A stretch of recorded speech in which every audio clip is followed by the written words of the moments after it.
नमस्कार, स्वागत है आपका हमारे स्पेशल बुलेटिन कोरोना को करो ना में। मैं हूं आपके साथ मीनाक्षी त्रिवेदी। इस बुलेटिन में हम दिखाएंगे आपको कोरोना से जुड़ी हर वो खबर जिनको जानना आपके लिए बेहद जरूरी। तो चलिए सबसे पहले शुरुआत करते हैं सुर्खियों से। लॉकडाउन में ट्रेनों के संचालन पर गृह मंत्रालय का आदेश। दूसरे राज्यों में फंसे छात्रों, मजदूर और श्रद्धालुओं को घर पहुंचाने के लिए स्पेशल ट्रेनों की दी अनुमति। रेलवे बोर्ड संभालेगा कमान। देश में सीआरपीएफ के 12 और जवान हुए कोरोना संक्रमण के शिकार। अब तक 60 जवान हो चुके हैं कोरोना से संक्रमित। प्लाज्मा थेरेपी ट्रायल पर दिल्ली के सीएम अरविंद केजरीवाल का बयान। कहा दिल्ली में होते रहेंगे प्लाज्मा ट्रायल। केजरीवाल कहा दिल्ली में होते रहेंगे प्लाज्मा ट्रायल। तमिलनाडु की 68 साल के व्यक्ति की रिपोर्ट को लेकर केरल और तमिलनाडु में खींचतान। मरीज की कोरोना रिपोर्ट पर 2 राज्यों में विवाद। केरल में मिला पॉजिटिव, तमिलनाडु मान रहा नेगेटिव। कोरोना संकट के बीच डोनाल्ड ट्रंप ने विश्व स्वास्थ्य संगठन की तुलना चीन के जनसंपर्क एजेंसी के तौर पर की। ट्रंप ने कहा चीन का बोबू बनने के लिए डब्ल्यूएचओ को शर्म आनी चाहिए। कोरोना वायरस खतरनाक रुख अख्तियार करता जा रहा है। इस वायरस ने पूरी दुनिया में लोगों के मन में दहशत पैदा कर दी है। चलिए सबसे पहले नजर डालते हैं कोरोना के आंकड़ों पर। कोरोना की रफ्तार थमने का नाम नहीं ले रही है। लाख कोशिशों के बावजूद सभी तैयारियां नाकाफी साबित हो रही हैं। देश में कोरोना के आंकड़ों पर नजर डालें तो देश में कोरोना के मरीजों की संख्या 35,043। देश में अब तक 1,147 लोगों की मौत, 8,889 लोगों को किया गया ठीक। 24 घंटे में 1993 नए मरीज, 24 घंटे में 72 लोगों की मौत। रिकवरी रेट बढ़कर हुआ 25.37। मरीजों के ठीक होने की दर लगातार बढ़ रही है। सरकार की ओर से दी गई जानकारी के मुताबिक सभी राज्यों को चिट्ठी लिखकर निर्देश दिए गए हैं कि छात्रों, मजदूरों की घर वापसी के लिए ट्रेन की मंजूरी दे दी गई है। रेलवे बोर्ड से संपर्क कर राज्य योजना बनाएं। मजदूरों को शर्तों के साथ घर जाने की इजाजत दी गई है। वहीं गृह मंत्रालय की ओर से बताया गया कि जरूरी सामान वाले ट्रकों को पास की जरूरत नहीं होगी। जरूरतमंदों को राशन और खाना भी दिया जा रहा है। वहीं सीआरपीएफ, सीआईएसएफ लगातार मदद में लगे हैं और सीमा से सटे क्षेत्रों में बीएसएफ भी मदद कर रही है। अब दुनिया भर के मामलों पर नजर डालें तो दुनिया भर में कोरोना के 33,22,000 मामले, 2,34,000 लोगों की मौत, 10,49,000 मरीज कोरोना से हुए ठीक। अमेरिका में 10,95,000 कोरोना के मरीज, अमेरिका में 63,000 से ज्यादा लोगों की मौत। स्पेन में कोरोना के मामले 2,39,000। स्पेन में कोरोना से 24,000 से ज्यादा लोगों की मौत। इटली में 2,05,000 कोरोना संक्रमण के मामले, इटली में करीब 28,000 लोगों की मौत। ये आंकड़े वाकई चिंताजनक हैं। फिलहाल इस पर रोक कैसे लगे, इसको लेकर तमाम देश लॉकडाउन का पालन कर रहे हैं और इसकी वैक्सीन और दवा के ट्रायल चल रहे हैं। देश भर में कोरोना वायरस का संकट गहराता जा रहा है। लॉकडाउन के बाद भी देश में मरीजों की संख्या में कमी देखने को नहीं मिल रही है। कोरोना के बढ़ते प्रसार को देखते हुए केंद्र सरकार की ओर से 3 मई के बाद यानी कि अगले हफ्ते के लिए जिलों को अलग अलग हिसाब से बांटने का काम किया गया है। क्या है पूरा रोड मैप, देखिए इस रिपोर्ट में। केंद्रीय स्वास्थ्य मंत्रालय ने देश के सभी 733 जिलों के लिए कलर मैप जारी किया है, जिसमें कोरोना मरीजों की संख्या के आधार पर उन्हें रेड, ऑरेंज या ग्रीन जोन में बांटा गया है। राजधानी दिल्ली और मुंबई जैसे महानगरों समेत देश के 130 जिले रेड जोन में हैं, वहीं 319 जिलों को ग्रीन जोन में रखा गया है। राज्यों को कलर कोडिंग के आधार पर रोकथाम के उपाय करने और एहतियात सुनिश्चित करने को कहा गया है। स्वास्थ्य मंत्रालय के द्वारा केस की संख्या, डबलिंग रेट और टेस्टिंग के हिसाब से जिलों की नई सूची तैयार की गई है। केंद्रीय स्वास्थ्य मंत्रालय के मुताबिक जिन जिलों में कोरोना वायरस का संक्रमण तेजी से फैल रहा है और नए मरीज सामने आ रहे हैं, उस जिले को रेड जोन में रखा गया है। वहीं जिन जिलों में बीते 21 दिनों में एक भी नया मामला सामने नहीं आया है, उन्हें ग्रीन जोन में रखा गया है।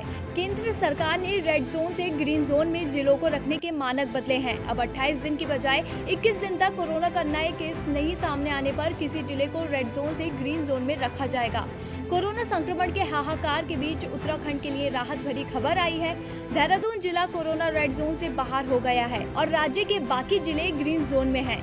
स्वास्थ्य मंत्रालय के अनुसार सभी देश के मेट्रो शहर रेड जोन में ही रहेंगे, जहां पर कोरोना वायरस फैलने का अधिक खतरा है।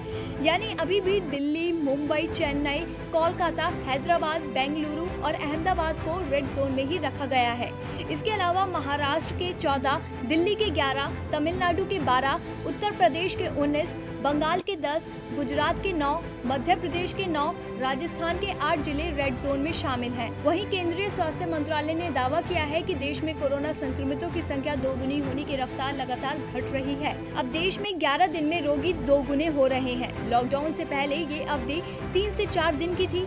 सरकार ने कहा कि 16 राज्य एवं केंद्र शासित प्रदेश ऐसे हैं जहां ये अवधि और भी ज्यादा है। स्वास्थ्य मंत्रालय के संयुक्त सचिव लव अग्रवाल ने कहा कि 7 राज्यों में संक्रमण दोगुना होने की दर 11 से 20 दिन के बीच में है। इनमें संक्रमण दोगुना होने की दर: दिल्ली में संक्रमण दोगुना होने की दर 11 से 12 दिन, उत्तर प्रदेश की दर 12 दिन, कश्मीर की दर 12 से 13 दिन, उड़ीसा 13 दिन, राजस्थान 17-18 दिन, तमिलनाडु और पंजाब में 19-20 दिन।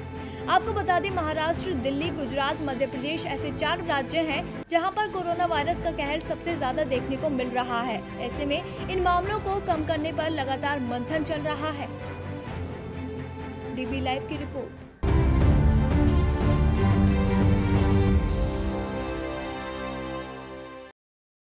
कोरोना वायरस की वजह से पूरे देश में लॉकडाउन है और इस वजह से प्रवासी मजदूर और छात्र देश के अलग अलग हिस्सों में फंसे हुए हैं। मगर इसी बीच बड़ी खबर यह है कि लॉकडाउन में फंसे मजदूरों के लिए रेलवे ने पहली स्पेशल ट्रेन खोल दी है। कहां शुरू हुई पहली ट्रेन, देखिए इस रिपोर्ट में। जिस फैसले की उम्मीद में प्रवासी मजदूर टकटकी लगाए बैठे थे, आज वो फैसला ले लिया गया। आपको बता दें, लॉकडाउन में फंसे मजदूरों के लिए ये किसी बड़ी राहत से कम नहीं है कि आज सुबह तेलंगाना से स्पेशल ट्रेन खुली। दरअसल कल ही तेलंगाना के मंत्री टी श्रीनिवास यादव ने मांग की कि प्रवासी मजदूरों को मुफ्त में उनके गृह राज्यों तक पहुंचाने के लिए केंद्र सरकार को विशेष ट्रेन चलानी चाहिए। उन्होंने कहा, राज्य में करीब 15 लाख प्रवासी मजदूर हैं जो बिहार, झारखंड और छत्तीसगढ़ जैसे राज्यों से हैं। आपको बता दें, स्पेशल ट्रेन के 24 डिब्बों में लगभग 1200 प्रवासी सवार हुए। ट्रेन आज सुबह 4:50 पर तेलंगाना के लिंगमपल्ली से खुली है, जो झारखंड के हटिया जा रही है। हालांकि आगे और कितनी ऐसी ट्रेनें चलेंगी, अभी इस पर कोई फैसला नहीं लिया गया है। लेकिन रेलवे सुरक्षा बल के महानिदेशक अरुण कुमार की ओर से मिली जानकारी के मुताबिक शुक्रवार सुबह तेलंगाना सरकार की अपील और रेल मंत्रालय के निर्देशों के तहत लिंगमपल्ली से रांची के हटिया तक स्पेशल ट्रेन चलाई गई।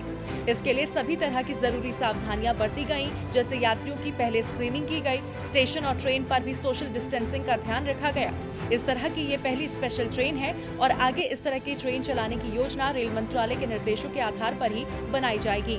दरअसल लॉकडाउन में फंसे मजदूरों और छात्रों की घर वापसी के लिए राज्यों द्वारा केंद्र सरकार पर लगातार दबाव बनाया जा रहा है, जिसका असर होता भी दिखा, क्योंकि गृह मंत्रालय ने लॉकडाउन में फंसे लोगों के लिए गाइडलाइन जारी की, जिसके बाद लॉकडाउन में फंसे मजदूर छात्र अपने घर जा सकेंगे। आपको बता दें, राजस्थान, महाराष्ट्र, झारखंड और बिहार जैसे राज्यों ने केंद्र से विशेष ट्रेन चलाने की मांग की थी। अब देखना होगा बाकी राज्यों में फंसे लोगों, मजदूरों और छात्रों के लिए कब तक बेहतर इंतजाम हो पाते हैं। ट्रेन चलने से उन मजदूरों को जरूर राहत मिलेगी जो 40 दिन से फंसे हुए थे।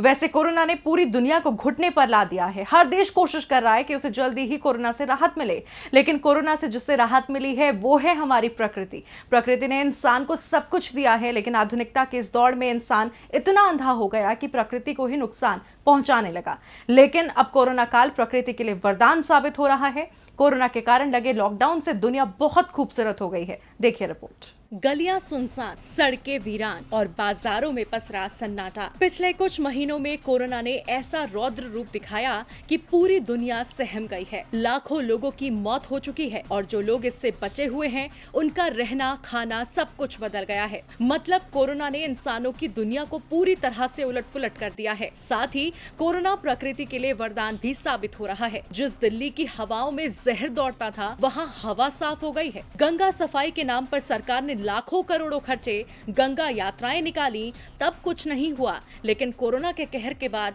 गंगा का पानी साफ और पीने लायक हो गया। हमारी सुबह गाड़ियों के हॉर्न की आवाज या अलार्म बजने से होती थी, उसकी जगह अब परिंदों की चहचहाहट ने ले ली है। कोरोना काल में दिल्ली में आसमान साफ नीला नजर आने लगा है। रात को आसमान में टिमटिमाते तारे भी नजर आने लगे हैं। दिल्ली के लोगों ने शायद दिल्ली में ये नजारे पहली बार देखे हों। सिर्फ दिल्ली ही नहीं, दुनिया के तमाम शहरों में नजारे बेहद दिलकश हो गए हैं। जो कोरोना पूरी दुनिया के लिए काल बनकर आया है, वो प्रकृति के लिए वरदान साबित हो रहा है। अब फैक्ट्रियों का जहरीला काला धुआं धुआं आसमान में उड़ता नहीं दिखाई दे रहा। गाड़ियों से होने वाले प्रदूषण पर भी ब्रेक लगा हुआ है। अमेरिका के न्यूयॉर्क में तो पिछले साल की तुलना में वायु प्रदूषण 50% कम हो गया है। चीन में कार्बन उत्सर्जन में 25% की कमी आई है। ब्रिटेन, स्पेन, इटली में भी कुछ ऐसे ही हालात हैं। उम्मीद करेंगे कि जब लॉकडाउन खुलेगा तो इंसान ने जो बदलाव अपनी आदतों में किया है वो आगे भी जारी रहेंगे, ताकि प्रकृति को ज्यादा नुकसान न पहुंचे।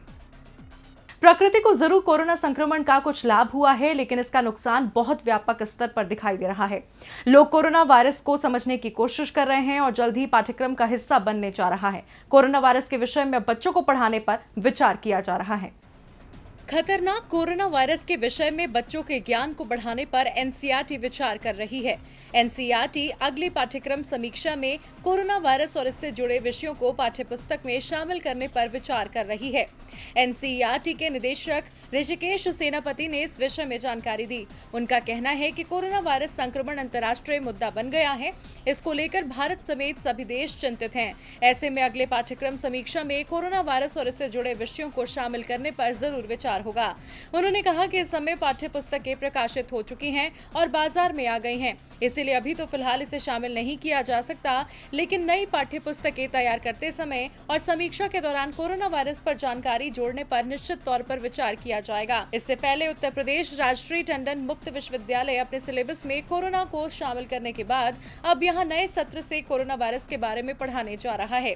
नए सत्र से ये राज्य के सभी अध्ययन केंद्रों में पढ़ाया जाएगा। ये एक तरह का जागरूकता पाठ्यक्रम होगा, न कि डिग्री या डिप्लोमा। कुलपति प्रोफेसर कामेश्वर नाथ सिंह का कहना है कि वायरस क्या है, कोरोना का प्रकोप महामारी का भौगोलिक स्वरूप क्या है, इससे निपटने के लिए सरकार क्या प्रयास कर रही है, आगे चलकर ऐसी परिस्थिति आती है तो इससे कैसे निपटा जाए, इन सभी बातों का उल्लेख करके एक पाठ्यक्रम बनाया गया है। इसे जागरूकता का नाम दिया गया है।